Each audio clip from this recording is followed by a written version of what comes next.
Bonjour chers achetés, j'espère que vous allez bien. Pour ma part, la joie du Seigneur reste ma force. Je viens ce soir avec une exhortation parce que la semaine dernière, j'avais introduit une exhortation sur le mariage. Donc aujourd'hui, nous allons rester sur la continuité parce que c'est tellement vaste que on ne peut pas parler en un jour. Il y a tellement à dire. Et même jusque-là, ce que je dis n'est pas assez exhaustive pour parler en généralité, en totalité du mariage. Mais ce soir, je viens pourquoi? Parce que j'ai eu à cœur de partager avec toi cette parole de Proverbe 18 au verset 22 qui dit « Celui qui trouve une femme a trouvé le bonheur. Celui qui trouve une femme a trouvé le bonheur, c'est une grâce qu'il obtient de Dieu. C'est une grâce qu'il obtient de l'Éternel. » Alors, aujourd'hui, la question qu'on devrait se poser en tant que femme, excusez-moi, j'avais dit que j'allais surtout m'intéresser à mes soeurs, à mes filles, à mes mamans aussi. C'est vrai que ça concerne tout le monde, même les hommes, hein, mais je voudrais vraiment être focalisée sur la gente féminine.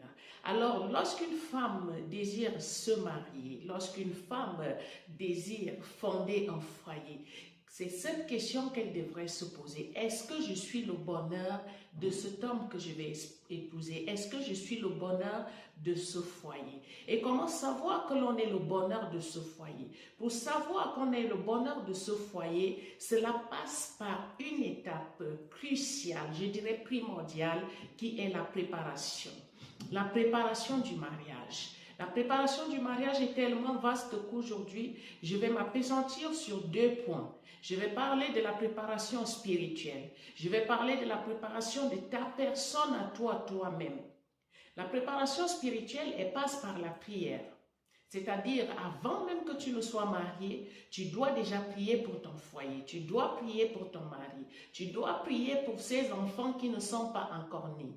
Tu dois les sécuriser, tu dois sécuriser ton foyer spirituellement. Je parle ici à une personne, à un enfant de Dieu qui veut se marier, un enfant de Dieu qui veut se mettre dans un foyer. Il est important, il est primordial de préparer tout cela dans la prière. La préparation de ta personne, quant à elle, elle passe par plusieurs choses qu'on va devoir développer au fur et à mesure. Et parmi les choses, j'aimerais te parler aujourd'hui de comment tu te vois. Comment tu te vois en tant que femme célibataire. Comment tu te vois en tant que fille célibataire. Comment tu te vois en tant que cette sœur-là qui aspire au mariage mais qui n'est pas encore mariée. Mais comment tu te vois déjà étant célibataire, étant dans cette situation-là? Bien-aimé, vous savez une chose, Dieu est un Dieu juste.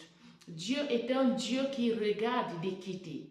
Il ne peut pas faire que tu as une vie, tu as une certaine vie, toi tu veux évoluer dans un certain cadre, et puis il y a une personne quelque part, il y a un homme quelque part qui se prépare, qui s'arrange à tuer son caractère, qui s'arrange à devenir bon, qui s'arrange à être meilleur pour sa future épouse. Et toi, de ton côté, tu ne fais aucun effort et tu vas vouloir que Dieu te donne un homme qui vienne te valoriser. Cela est impossible. Pareil pour les hommes aussi.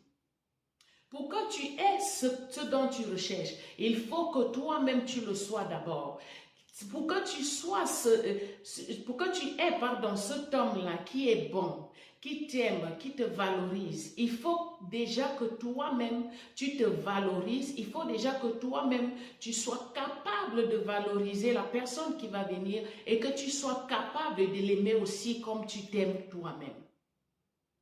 La préparation de sa personne est primordiale dans le mariage. C'est une étape qui fait échouer plusieurs dans le foyer.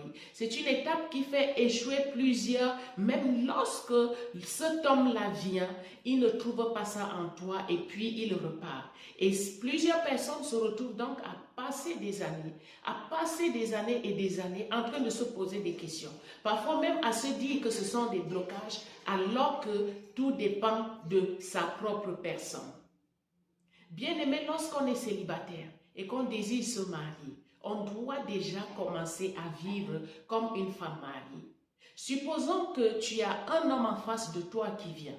Il est à la recherche d'une femme parce qu'il y a une différence entre une femme et une fille. Il arrive chez toi, tu as encore les habitudes de petite fille, de fillette.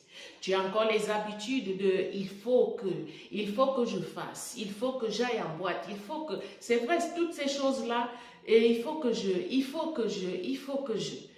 Mais si cet homme-là, lui, il est à la recherche d'une femme, pendant que toi, tu es encore une fillette, une fille, je ne le vois pas en train de te mettre dans sa maison.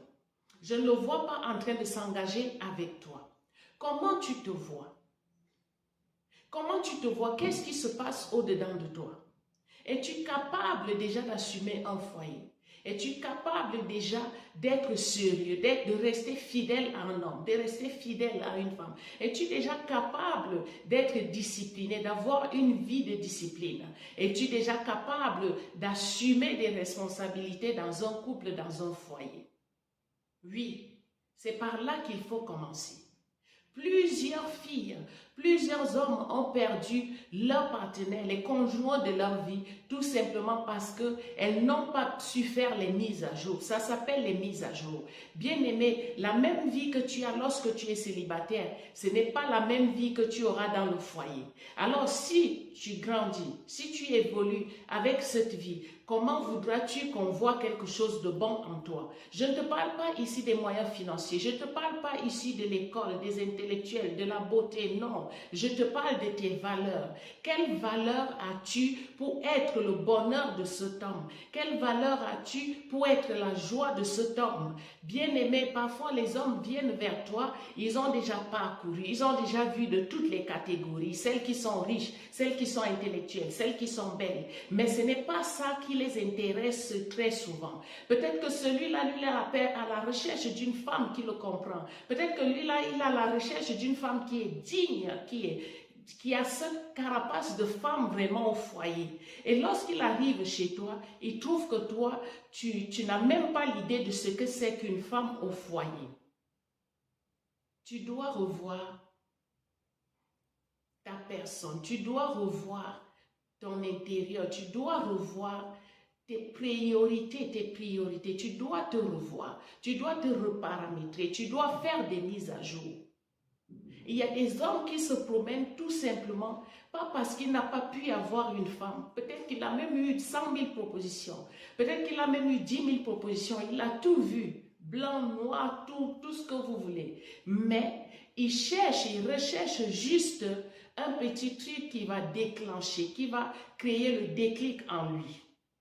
Et si toi-même, dans ton intérieur, dans ton caractère, tu n'as pas de valeur, tu n'as pas tu ne vois pas les choses plus loin. Tu es juste limité à je vais trouver un homme et puis on va fonder le foyer ensemble. Tu ne penses pas à ce que tu peux apporter à cet homme. Parce que lorsque la parole de Dieu nous parle du bonheur, c'est par rapport à ce que tu dois apporter à cet homme. Et tu es censé lui apporter la paix. Tu es censé lui apporter le repos. Tu es censé lui apporter le bonheur. Tu n'entres pas dans un foyer, figure-toi, pour recevoir moi, non. Tu entres dans un foyer, comme je l'avais dit la dernière fois, pour donner. Tu entres dans un foyer pour apporter. Qu'est-ce que tu as en toi? Qu'est-ce que tu as dans tes mains? Qu'est-ce que tu as pour apporter? Lorsque tu t'assois, cette femme célibataire, cette fille célibataire, cette maman qui est célibataire, qu'est-ce que tu es sûr d'apporter? C'est-à-dire quand tu t'assois, si tu es parmi 10 femmes, si tu es parmi 100 femmes, tu sais intérieurement que moi, je suis, si j'ai ça, que je peux mieux que les autres. Qu'est-ce que tu es censé apporter dans ce foyer? Bien-aimé, cela nous interpelle. Cela nous interpelle à faire une introspection. La préparation au mariage. Comment tu te vois? Qu'est-ce que tu as? Même étant célibataire. Bien-aimé, vous savez, même lorsqu'une femme a besoin d'un enfant, tout ce dont tu as besoin, tu es à la recherche d'un travail, tu veux voyager, tu dois être préparé. Tu dois déjà préparer la terre pour recevoir cette chose-là.